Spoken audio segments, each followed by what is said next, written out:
Hey, it's Meatball. And Mark. And this is the Rocker Morning Show on demand from 107.7 RKR. Ian, you're with Mark and Meatball. Good morning, Mark and Meatball. How are you, man? I'm great, thank you. We just arrived. I'm a little stressed because our plane was late. We just got in. The phone started ringing for this interview, so I'm not very organized, but everything's okay. I'm feeling great, actually. I was going to say, you may be a little disorganized and stressed, but at least you're in, beautiful Italy, so, that can't be too bad, right? No, it's beautiful. I love Rome. It's fantastic. And we were in Montreux doing the jazz festival last night, and that's beautiful too.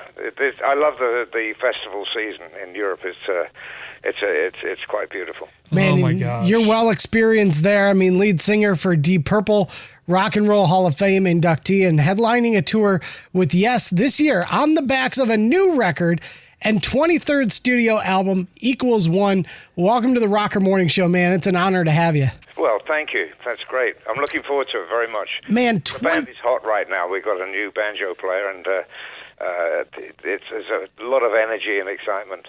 That's really cool. And 23 studio albums. That is an insane amount of music from one band.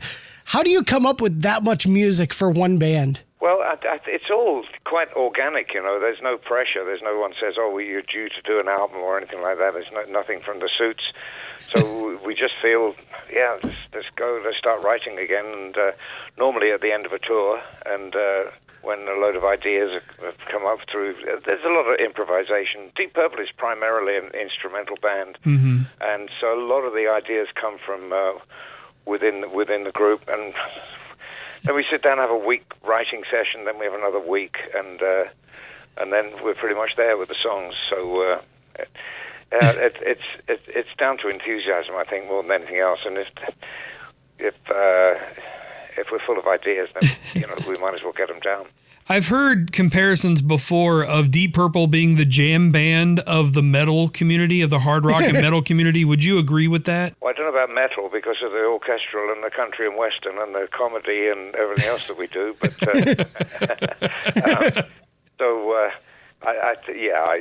I think improvisation is everything. It's about 20% of our show. Yeah. And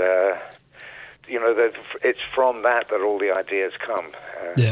When we're writing, it's like going to the office. We arrive at noon and we sit down, have a cup of tea, and then we go into and just start working through till 5:30 or 6, and then go for a beer and come back the next day. And at the end of the week, we normally have 25, 30 ideas, and then we take them away, come back another week, and whittle that down some fresh ones. And nice. And it's all exciting stuff. Sounds like a pretty nice day at the office. Writing. Yeah. We've gotten to hear some of the music from this record already, but the title of the record is an unusual one for an album. Can you explain where Equals One came from? Yeah, exactly. Well, we're living in a world now that was so complicated. I was sitting home trying to clear my desk work before I did a bit of scribbling for this record last summer. And I was trying to, for some reason, I don't know, utility account or whatever it was, I was trying to complete some fuzzy matrix of traffic lights or motorcycles, and I realized that I was trying to prove to a robot that I was a human being. And I thought, this has got to stop. And then I realized it's too late. It's already happened. So I suddenly then thought of all the complications we have in life. You just want to get something done, and that you've got to, go through hoops and run around in circles just to get it done. So I drew this equation, and it could have been 5 minus 4 equals 1, but it was just this incredibly long, stupid, unnecessary figures in there to just complicate matters. And it was a parody, really. And so it all developed from that. And then I thought, well, that's a good little totem for the record. So I focused on simplicity and simple stories and stuff like that for the lyrics, and it was a good little focus. But it looked good, this image, and then the label picked up on it, on the design for the cover and everything. So everyone's happy. That's cool. We actually recently talked to Jeff Downs of Yes, who you're on tour with, and he expressed how excited he was going out with Deep Purple. And this tour is this the 50th anniversary of Smoke on the Water? I think it is, something like it was 1971, so it's like 53 years. Damn. Man. That is wild. Well, How do you feel about going out on tour with Yes again? Because like we said, we talked to Jeff Downs, and he was pretty stoked to go out with you guys. One thing I love about touring is you get to meet so many great musicians, so many great bands. We were with Alice Cooper last night in Montreux, and we had Rival Sons a couple of weeks earlier. And I mean, it's just great catching up with these guys on the festivals and tours. So yes, of course, we're looking forward to that. We also got some listener questions here, and one of them is from Larry, and here he is. Ian, this is Larry Donovan from Battle Creek, Michigan. I've seen you over 20-some times. I got to sing Smoke on the Water with you at the State Theater and do the whammy bar part on the Highway Star with Steve then. I just want to say you've done a great job. You're the best singer for Deep Purple. I remember seeing the last show with Black Sabbath, and we were all hollering Deep Purple. Okay, do you remember the Black Sabbath show at the Wings Event Center in 1983, 84? I believe it was one of your last shows before you went back with Deep Purple. Yeah, it could be. That sounds about right. 84, yeah, correct. Do I remember anything with Black Sabbath? Fair. That's a fair answer. That was the longest party I ever went to that whole year. It was unreal. I think I enjoyed every minute. Well, Kalamazoo's a fun town, I'll tell you, man. Well, we mentioned I that. still talk about it. Yeah, it was it was great. Details, I'm afraid I'm a little hazy on. We did mention that Equals won your 23rd studio album, but I think most of our listeners would agree. Obviously, Machine had one of the band's most influential albums, especially for hard rock. Could you tell me, at the time, you were in the midst of making something special. Did you really feel that while you were recording, that you guys were making this particularly special album in rock history, or were you just kind of shooting from the hip? Strangely enough, we were in Montreux last night where the album was made. Right. And of course, this is where the fire took place. We were watching a Frank Zappa show, and somebody came in with a flare gun and popped it into the ceiling, and the whole wooden building caught fire. It was huge disaster and very dangerous. No one got killed, but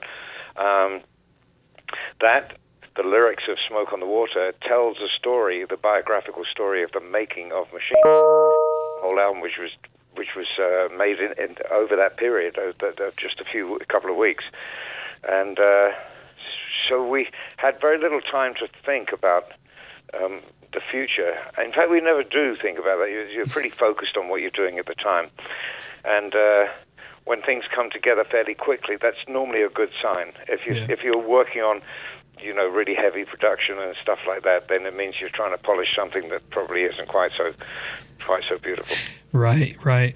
We've had the chance to talk to a few artists who have also worked with producer Martin Birch. Of course, he's known for working with Fleetwood Mac and Iron Maiden as well. You worked with Martin for the better part of a decade. Can you tell us your experiences with him as a producer? Well, Martin was our engineer, really. Producer in the early days. He didn't have much to do with the music. He was just a revolutionary engineer. We were all trying to get out of the traditional recording studios because of the techniques that they had from way back in the 60s. They would throw a blanket over it, metaphorically, throw a blanket over everything and then recreate the sound, which is why so much identity was lost. And a lot of young musicians at that time were trying to break out, which is where the mobile studios came in, and you'd rather record in a barn or a hotel or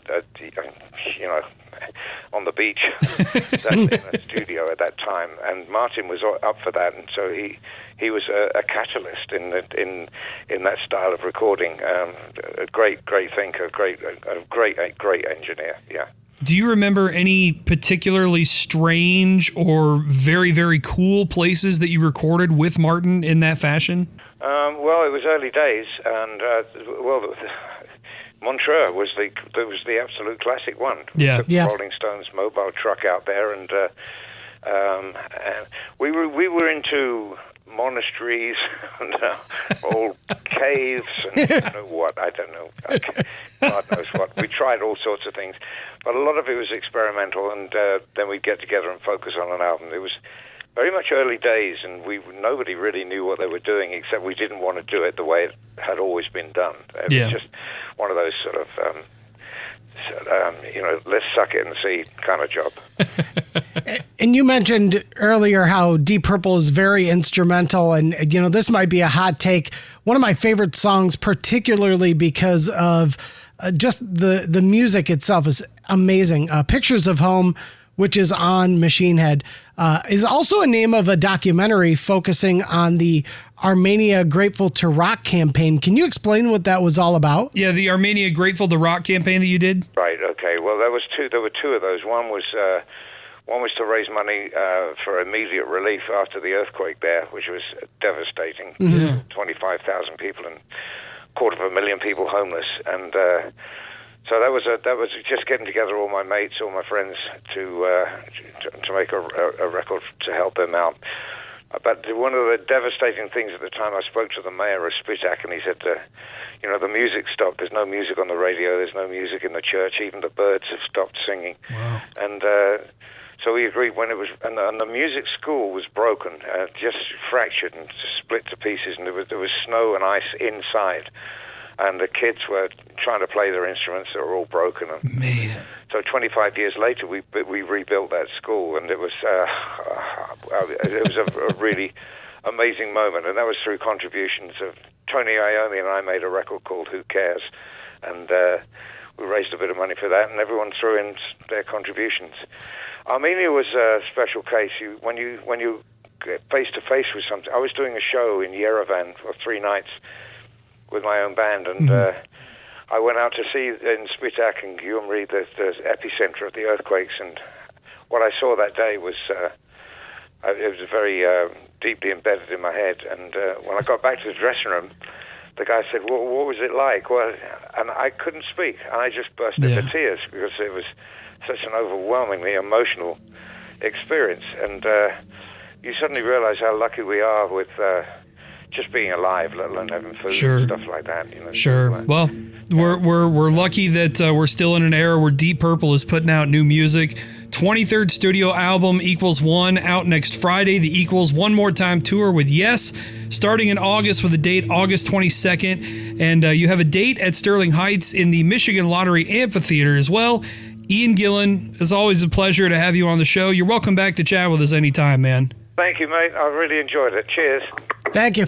Again, if you want to be a part of the conversation with these rock stars, click that RKR audio button on the 1077 RKR app. You can submit your questions anytime we have an interview, and we'll include you like our buddy Larry today.